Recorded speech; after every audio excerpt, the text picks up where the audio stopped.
বিষধর সাপের ছোবলে অসুস্থ এক যুবক চিকিৎসার জন্য আনা হয় বহরমপুরের মুর্শিদাবাদ মেডিকেল কলেজ হাসপাতালে।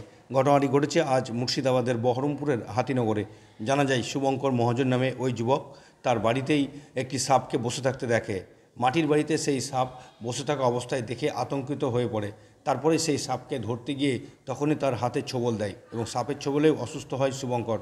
তারপরে পরিবারের সদস্যরা সেখান থেকে তড়িঘড়ি শুভঙ্করকে এবং সেই সাপকে পাকড়াও করে দুপুর 1:30 নাগাদ নিয়ে আসা হয় বহরমপুরের মুর্শিদাবাদ মেডিকেল কলেজ হাসপাতালে চিকিৎসার জন্য।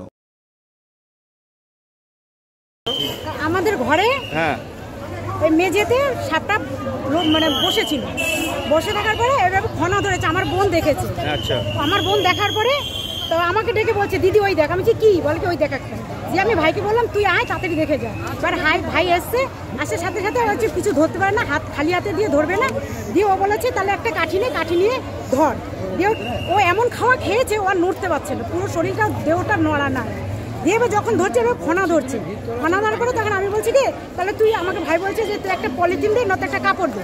এবার ড্রেসিং টেবিলের সামনে একটা পলিথিন ছিল, ওই পলিথিনটা দিয়ে ধরতে গিয়ে ওই হাতের মধ্যে কামড়ে দিয়েছে। মানে বাড়িতেই ছিল সাপ? বাড়িতে ঘরেই ছিল। কি মাটির বাড়ি নাকি? মাটির ঘর। মানে বের করে বাইরে ফেলে দেবে বলে ধরেছে, ও নিজেই ধরেছে। মানে সাপটাকে দেখতে পেয়ে ধরতে গেছিল বাইরে নিয়ে যাওয়ার জন্য? হ্যাঁ, তখনই কামড়ায়? হ্যাঁ, তখন হাতের মধ্যে কামড়ে দিয়েছে। কাকে কামড়িয়েছে আপনার? আমার ভাই। কি নাম আপনার ভাই? শুভঙ্কর মহাজন। বাড়ি কোথায়? হাতিনগরে। কি ভাইকে ভর্তি করলেন মেডিকেলে? সঙ্গে সাপও নিয়ে এসেছেন? হ্যাঁ। মানে যদি কি সাপ বা কি জিজ্ঞাসা করে এই জন্য? হ্যাঁ, আন্দাজে যদি না পারে ওই জন্য আমি তাহলে কৌটোতে ভরে হাতে নিয়ে চল, সাপটা দেখবে তাহলে বুঝতে পারবে তারা। ভাইকে ভর্তি হয়েছে? ভাই? হ্যাঁ, ভাই ভর্তি হয়ে গেছে। আপনার নাম? আমার নাম অর্চনা মহাজন বাসু।